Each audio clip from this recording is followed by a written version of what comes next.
भाई साहब जब छोकरबारे के बस अड्डे पे आए थे, एक भिखारी और मिला, मेरे से बोला बाबूजी बाबूजी। मैंने बोल क्या बात है? बोल 10 रुपए दे दो।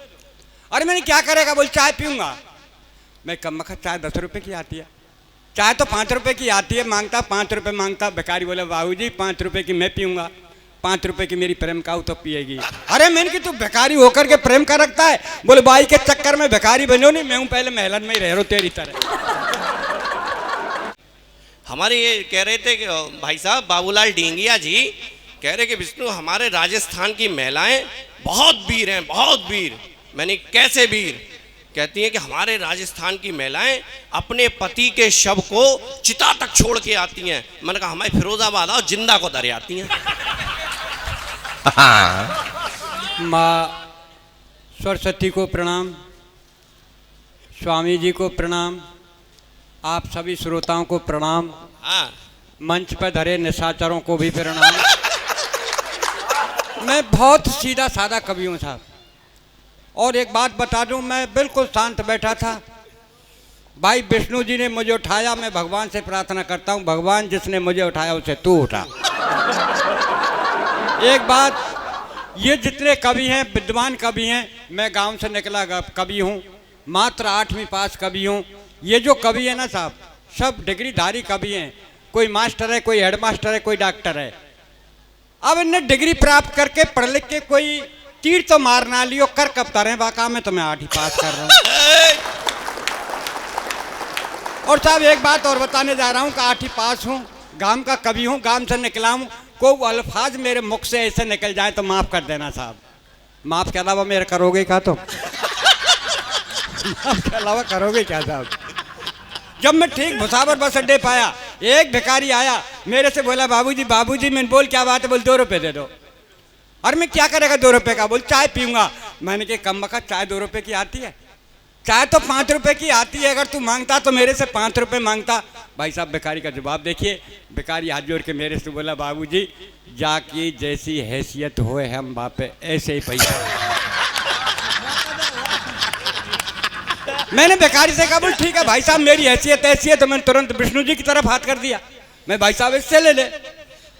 तो भाई साहब भिखारी ने विष्णु को ऊपर देखा और नीचे देखा और फिर हाथ जोड़ के मेरे से बोला बाबूजी। मैंने के बोल क्या बात है? बोले खुदा ही भिखारी तो लग रहा है, हमको कहा देगा। और भाई साहब जब छोकरबारे के बस अड्डे पे आए थे, एक भिखारी और मिला, मेरे से बोला बाबूजी बाबूजी। मैंने बोल क्या बात है? बोल 10 रुपए दे दो। अरे मैंने क्या करेगा? बोल चाय पीऊंगा। मैं कमबख्त चाय 10 रुपए की आती है, चाय तो 5 रुपए की आती है। मांगता 5 रुपए मांगता। भिखारी बोला बाबूजी 5 रुपए की मैं पीऊंगा, 5 रुपए की मेरी प्रेम काऊ तो पिएगी। अरे मैंने कि तू भिखारी होकर के प्रेम का रखता है? बोले बाई के चक्कर में भिखारी बनो नहीं, मैं हूं पहले महलन में ही रह रो तेरी तरह। और भाई साहब जब भरतपुर बस अड्डे पे आया तो एक भिखारी और आया, मेरे से बोला बाबूजी बाबूजी। मैंने बोल क्या बात है? बोल 5 रुपए दे दो। मैंने कहा नहीं है। बोल 4 रुपए दे दो। नहीं है। भाई साहब गुस्सा में तेज हो गए, इनसे कहा भाई साहब दे दो। बोल कुछ नहीं है। तो बोल तुम्हारे दोनों के पास कुछ नहीं है? मैंने विष्णु जी बोले नहीं है। तो बोल आ जाओ कटोरा लेके दोनों भरतपुर में मांगेंगे, आ जाओ वहाँ मांग लेंगे, गले पैसा ही पैसा है जाएंगे। दीजिए साहब। मैं वो कभी हूँ साहब जो देखता हूँ वो लिखता हूँ। ये सब दिल से लिखते हैं, मैं दिल से नहीं, मैं हाथ से लिखता हूँ। ये दिल से लिखते हैं साहब, मैं हाथ से लिखता हूँ। और मैं देखता हूँ जो लिखता हूँ। क्या आज सुबह जब मैं मेरे घर से चला तो मेरी धर्मपत्नी ने कहा कहाँ जा रहे हो? मैंने कहा मैं उत्तर प्रदेश फिरोजाबाद जा रहा हूँ। बोल ठीक है चले जाना, थोड़ा सा डिनर कर जाना। अरे मैंने पगली डिनर तो शाम के भोजन को कहें। घरवारी बोली शाम को दरिया तो है ही। घरवारी बोली कि शाम को ही दरिया तो है और खासकर तेरे लिए रखा है। मैंने कहा क्यों? बोल रहा थे हम कुत्ता महोदय को मुझे फेंकना पड़ता है, इसलिए आप डिनर ही कर दो। भाई साहब जब मैं ठीक भरतपुर जिले का रहने वाला हूँ, वैर तहसील है मेरा काम, डीग नहीं है, मैं डीग मारने वाला हूँ भाई साहब, वैर तहसील जहाँ रांगे राघव हुए शायद। तो लीजिए साहब जब मैं बस अड्डे पे आया तो कंडक्टर बुरी तरह चला रहा, बाबा कहाँ जाएगा बाबा कहाँ जाएगा। भाई साहब एक ने यह हाथ पकड़ा, मुझे बुरी तरह खींचने लगे। मैंने कह दिया स्वर्ग जाऊंगा, ले चलेगो का। ड्राइवर बोले बोल बाबा आजा मेरे पहिया के नीचे, तो आज स्वर्ग पहुंचा दूं। मैंने कहा वो ड्राइवर तेरे 64 दांत ने तोड़ दूंगा। कंडक्टर बोले बुड्ढे क्यों झूठ बोलता है, कहाँ इसके 64 दांत में? पतो बीच में तू तो बोला को तो 32। भाई साहब मैं जिस बस में बैठा उसमें ये विष्णु जी बैठे थे। जिस बस में मैं बैठा उसमें ये विष्णु जी पहले बैठे थे। मैं जैसे ही बस में कहा, मैंने भाई साहब पैर से विकलांग हूँ, तू नया छोरा है लल्लू, मैं बड़ा बूढ़ा हूँ, मुझे बैठ जान दे। मेरे से बोले बाबा पीछे जा। भाई साहब आगे जा, पीछे जा। 15 मिनट हो गए, किसी ने बैठने को जगह नहीं दी, पर ड्राइवर बहुत अच्छा था, जाने कब से मेरे को देख रहा और बोले बाबा क्यों होते हो परेशान, आओ मेरे बोनट खाली है, बोनट पर बैठ जाओ। भाई साहब मैं ड्राइवर के पास बोनट पर बैठ गया। बस चली, 10 मिनट बाद रुकी। कारोई पेंट, कारी बुरसट, कारी चश्मा, देखने में सचमुच ऐसी लग रही थी करिश्मा। बस में चढ़ी, 1 मिनट खड़ी हुई। विष्णु जी बोले मैडम कब तक खड़ी रहोगी? मैं करता हूँ, बैठ जाओ। लेकिन साहब सच बताता हूँ, वो किसी के पास नहीं बैठी और धीरे धीरे आके मेरे पास बोनट पर बैठी। किस्मत की बात है साहब। तो जब ठीक मैं आपके यहाँ आया तो एक बच्चा दौड़ता हुआ आया और मेरे से बोला अंकल अंकल। मैंने कहा बेटा बोल। पीछे से 2 आंटी आवाज़ लगा रही हैं। भाई साहब मैंने पीछे मुड़ के देखा तो सचमुच 2 औरतें मेरे पीछे दौड़ी आ रही। मैं खड़ा हो गया और आकर मेरे से बोली बाबा। मैंने कहा बेटा? बोल तेरे फोटो दे जा। बाबा तेरे फोटो दे जा। साहब मैं खड़ा रह गया। मैंने कहा बेटा तुम मेरा फोटो ले जाकर क्या करेंगे? बोल बाबा रात को हमारे बच्चे बहुत रोते हैं, तेरा फोटो बताएंगे, रो मत। नहीं हुआ।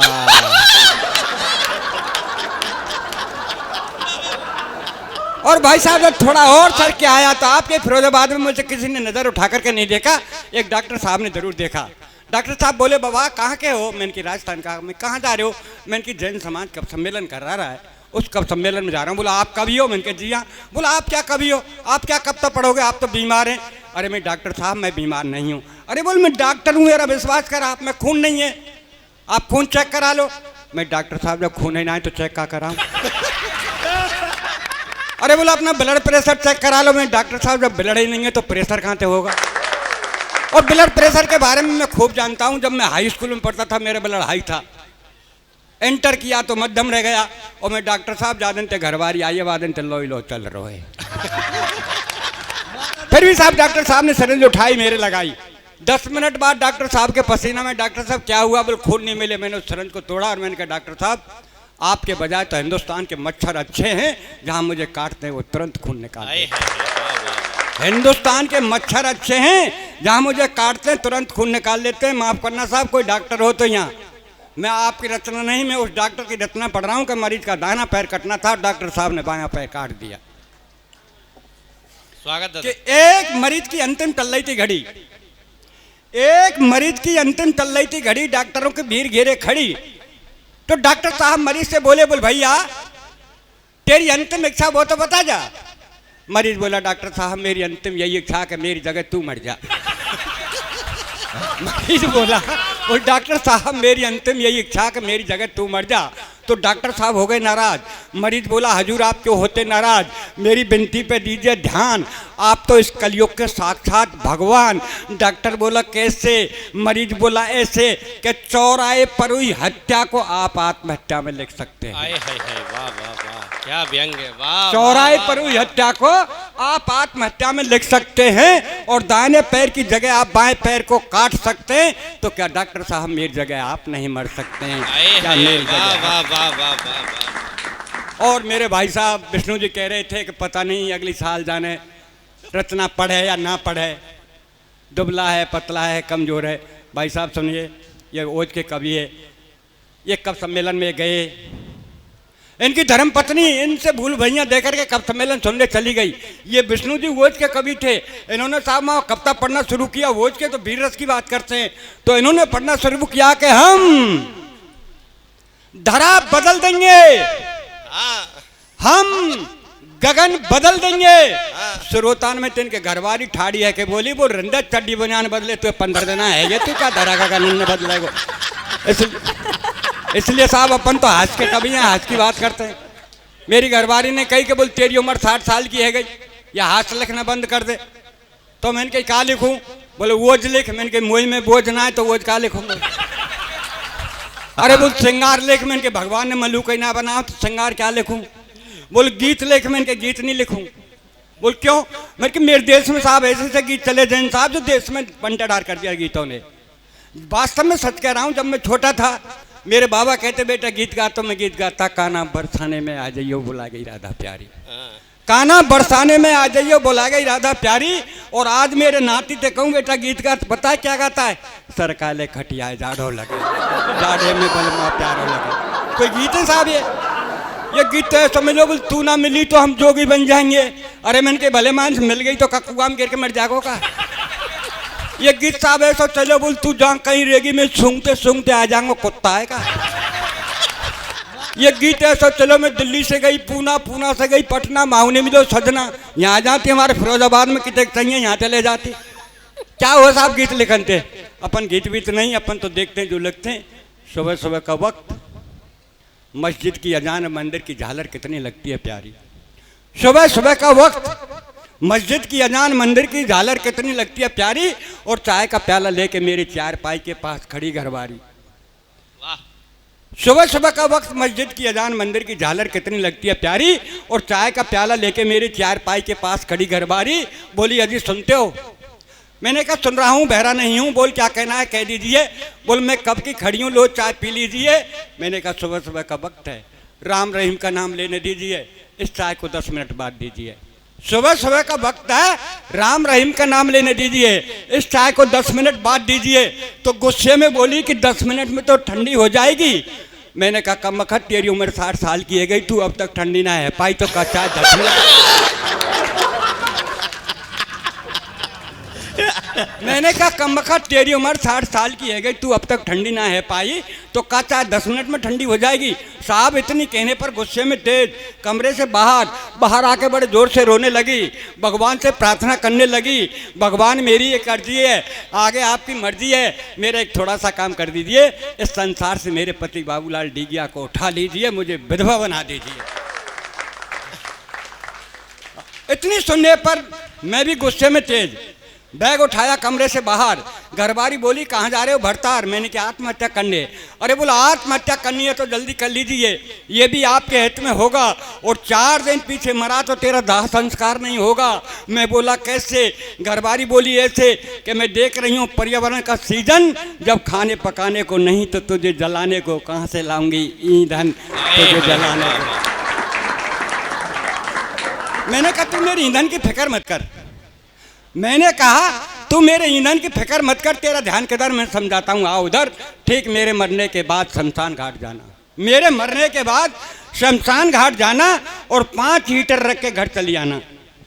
बड़े बेटे को समझाना, बेटे जाना बटन दबाना, पापा को जला के घर चलाना। बोल ठीक है, तेरे मरने के बाद शमशान घाट जाऊंगी, 5 हीटर रख के चली आऊंगी, बेटे को समझाऊंगी, बेटा जाएगा बटन दबाएगा तुझे जला के घर चलाएगा। पर तू एक बात बता, जलने के बाद पता नहीं स्वर्ग या नरक जाएगा, पर इस महंगाई में जो 5-5 हीटरों का बिल आएगा उससे का तेरा बाप चुकाएगा, उससे का तेरा बाप चुकाएगा। लीजिए साहब, मेरा और भाई साहब विष्णु जी का एक ऐसा सौभाग्य हुआ इंटरव्यू देने का कि ये भी दिल्ली गए, मैं भी गए।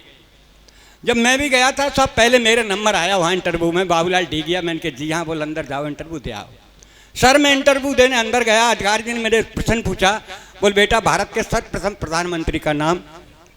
मैंने कहा साहब पंडित जवाहरलाल नेहरू। बोले पृथ्वी कैसी है? मैंने कहा सर गोल है, चपटी है, खोज जारी है।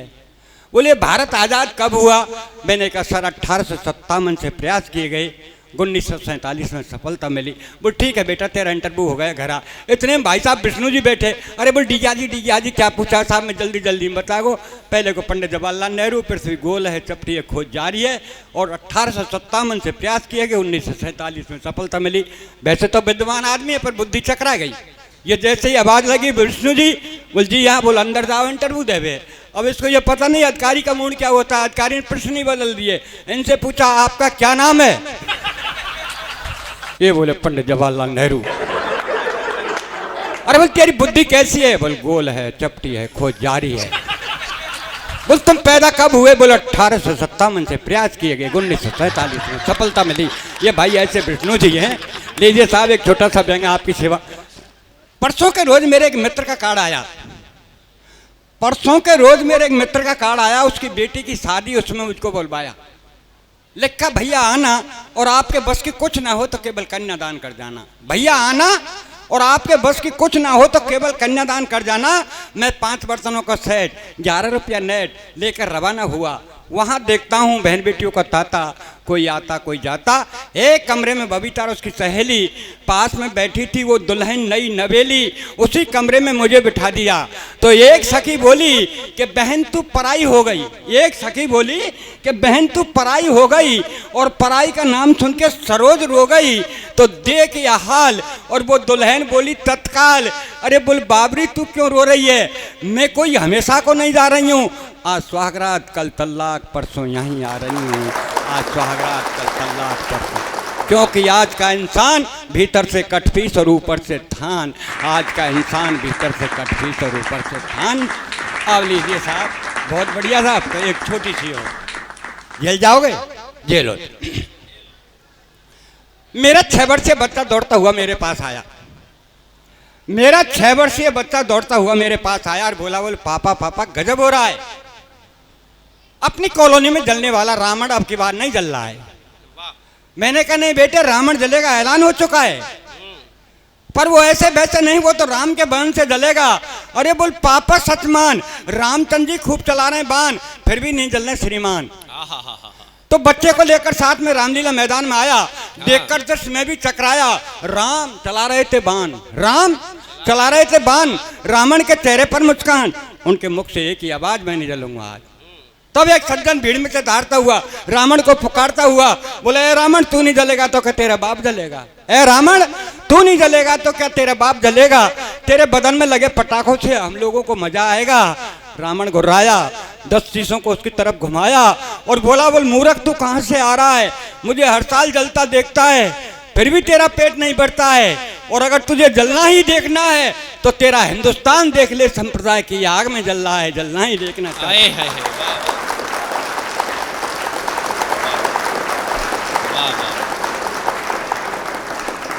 तब सिड्डियों का लेकर सहारा में ऊपर तक चढ़ा और धीरे से रावण के कान में कहा कि भैया रावण जल जाओ, ये जनता परेशान है, दिल मत दुखाओ।